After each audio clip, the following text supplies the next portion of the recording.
Hello and welcome to another Lumbridge Night Guide for free-to-play OSRS. In this video, we're going to be trying to answer that age-old question. How long to get a bond? And is it worth the effort? Technically that's two questions. Yep, and you're now talking to yourself.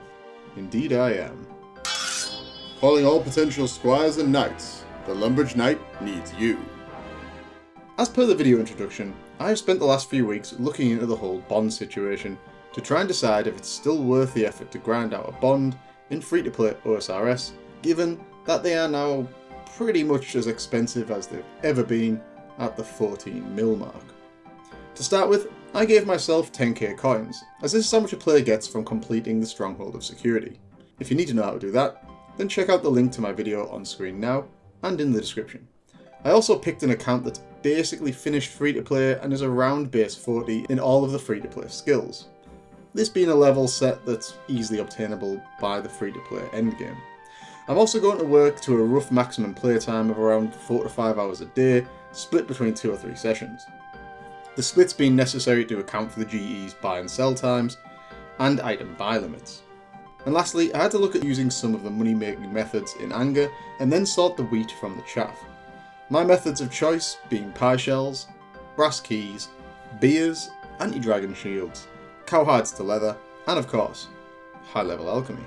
Sorry Iron Man, this video's not really going to help you out much, though my final conclusions might be of some use in helping you decide if you want to undertake this challenge. Bear in mind though, that it will be much more difficult. The most important thing to crack as soon as possible is to get to around 1 million coins. Clearly our 10k isn't going to go very far.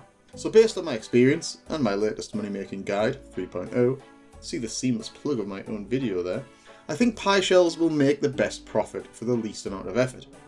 So I immediately used around 8k to buy 400 pie dishes, these being the limiting factor in terms of the pie shell methods, as we are limited to 500 every 4 hours. This means we can get a maximum of 3k pie dishes per 24-hour period, which is what we're going to need to get to as soon as possible. So having placed our pie dish order, I opted for the brass key method that was mentioned in the chat. For this method, I used some of my remaining 2k coins to buy a brass key for around 443 coins, and then set off to the brass key spawn point inside the Edgeville dungeon. Once there, I grab another key, then world hop to get another, and so on, continuing until I have a full inventory of keys, at which point I deposit them in the bank, keeping one for access, and repeat. After around 30 minutes of doing this, I'd gotten 271 keys. I then listed these keys for the actively traded price at the time of 443 coins, and left them to sell while I took a break for a couple of hours. Mainly to see how good these would sell. Thankfully they did, and for a pretty decent 119k, which isn't bad going for 30 minutes work, not including the sale time. I then used the money to buy 400 balls of pastry dough and immediately spent around 15 minutes making my first batch of pie shells, which I then listed on the GE. While waiting for those to sell, I decided to try the beer method, which is one of my own division. All you need to do is head to the Falador East Bank, grab around 1k coins, and then head to the first floor, second floor US, of the party room and speak to Lucy while holding spacebar. This will buy you a beer. Then just keep clicking until you have a full inventory. Empty at the bank, and repeat. I did this for around an hour and managed to buy 508 beers for 1016 coins. When I returned to the GE, the pie shells still hadn't sold, so I dropped the price slightly and relisted them and the 508 beers. I then took another break to let the items sell. Thankfully, after a few hours the pie shells and the beers had sold. The pie shells sold for 138k, while the beers sold for 44k, giving me around 182k. I then bought another 500 pie dishes and pastry to make more pie shells, and while waiting for them to sell, I did another 30 minutes of brass keys. After selling these, I did a few more pie shell runs before calling it a day, giving me a grand total on day 1 of about 500k coins, plus some pie dishes on order. Could I have been more intense on my first day? Yeah, I could have put in the extra hours of grind, but I was still finding my feet and testing methods. Speaking of testing methods, I used the next day to continue with pie shells while testing a few more earners, the first being anti-dragon shields. To do this method, you need to have completed Dragon Slayer 1, then head over to Edgeville Bank, withdraw some money, and then head to Ozaic. Buy anti-dragon shields off him using the 50 at a time option. Don't worry about stock as it restocks extremely quickly. Once full, bank the shields and repeat. I did this for around 30 minutes and got 1021 shields for around 30k. After listing, these did take a while to sell, but when they did, I made 117k, so an 87k profit. Which isn't bad, but isn't better than the brass keys method. Last up, I tried grabbing all the cow hides in Lumbridge that people leave on the ground, tanning them in Alkyride before selling them at the GE. After 30 minutes, I'd tanned enough hides to make around 60k. So yeah, this method wasn't massively profitable. The rate could be boosted by buying the cow hides instead of harvesting them, but still, I don't think it beats any of the previous steps, apart from the beer method, which I think we can both agree is not really the best. It was about now I started to have some doubts in regards to how fast I could make money, and that 14 mil for a bond was looking further away than ever. So I abandoned my plans to try other methods and decided to use magic to see if it would pick things up. And it was about now I realised I messed up. What level's my magic? 40. What do I need for high level alchemy? 55. Time for a training montage.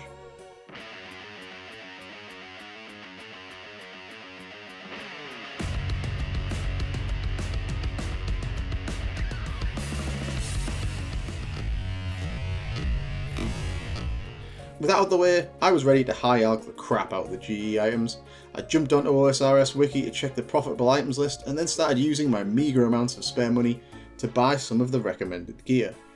My newfound hope was short-lived, however, as the delay buying items at the right price makes us a very inconsistent earner.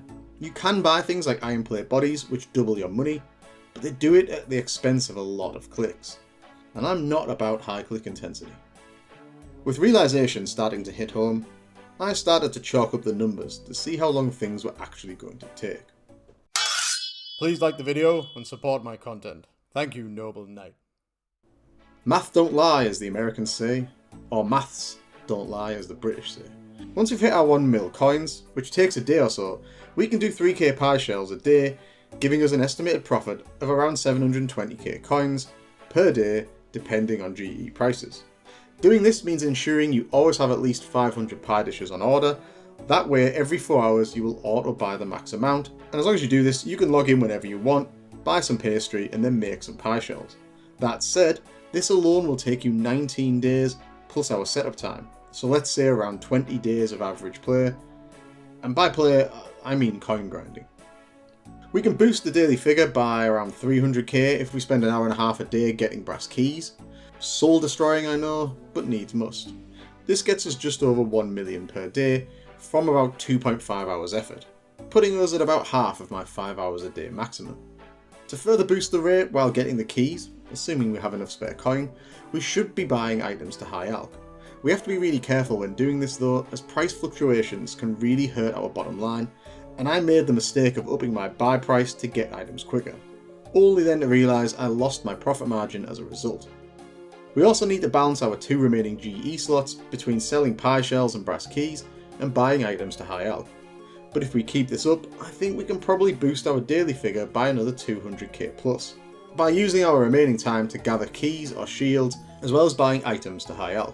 The 200k is more of an average figure, since as we get more money, we will be able to buy more high value items to alch, whereas early on, we will be more limited. To determine what exactly to high alch, you will need to take some time to get familiar with the OSRS wiki pages that cover the market, and particularly the high alching profitable free-to-play items page. I've put the link in the description. Prices can vary a lot, so you need to keep checking and plan which items to buy and for how much. There's also no guarantee that pie shells will stay profitable, so you might have to pivot to another method or stockpile them until the price recovers. Overall then, I think it's achievable to earn around 1.2 mil coins per day after day 2, with bonds now at 14 mil each. That gives us a bond after around 12 days of medium intensity effort. So what does this look like? Well, I think after you get past the initial grind of the first couple of days, you should be able to keep the pie dishes on order and afford the pastry dough you need to get that 700 to 720k per day. This is after accounting for 3k's worth of pie dishes, which should cost around 60k, and 3k's worth of pastry dough, which should cost around 670k. After that, it really comes down to how dedicated you are to grinding out that bond. The limiting factors being your cash pot, the 3 slot limit on the GE, and the lag time to buy and sell. You can use the time between buying high alch items to get brass keys or anti-dragon shields, or whichever money making method you feel like. I prefer these just because they are pretty easy to do, you can do them at your own pace, and they aren't crazy click intensive. If you're willing to sink a few hours into one of these methods, combined with high alching, you should be able to hit the 1.2 mil plus that I mentioned earlier. But you will be grinding 4 hours a day for about the next 2 weeks if you want a bond at current prices. And always remember to keep an eye on the markets using OSRS Wiki. In conclusion, I am really sorry to say that I couldn't find that magic bond busting technique. Honestly, other than maybe getting incredibly lucky and scoring Bryophyta's essence from the boss battle, I'm not sure there's anything you can do that won't be a massive grind. All in all, it will likely be much easier to buy your first bond with real money, and then trying to maintain your membership as a member, as generally, members can make a lot more money a lot faster. But as I'm really yet to get into pay-to-play guides, I would advise watching some of my fellow YouTubers' guides on the best money making methods for new members, and to take the time to plan things out before rushing off to buy a bond. Equally, if you're not bothered and don't mind a more gradual process, just doing your 3k pie shells every day will only take you an hour or so, which will give you a bond in about 20 days, assuming that the pie shell price remains profitable. This is more how I would do it, as I'm too lazy to do all the super high click intensity methods for hours at a time. I mean, who would play a game like that? Endless grinding? So how long to get a bond? And is it worth the effort? At 14 mil a piece, doing a medium effort grind for 4 to 5 hours a day will probably get you a bond inside of 10 days. But this kind of grind won't be much fun, and for 14 days of membership, I'm not really sure it's worth it. Maybe it's just me, but I'd rather pay $5.99, $8.99 US, and save 50 hours of effort for actually playing the game. Funny, I once compared the bond cost to a pint of beer, and even now that analogy is true. Not because the price of bonds has dropped, but because the price of beer in the UK has increased so much. Yay! And that brings us to the depressing end of this video. I hope this has helped answer the question of is getting a bond in free-to-play worth it? To anyone who goes for it, I wish you the best of luck. Please leave a comment if you have any hints, tips and tricks of your own, as I'm keen to hear them. And all that's left for me to say is I've been the Lumbridge Knight, peace out, and thanks for watching.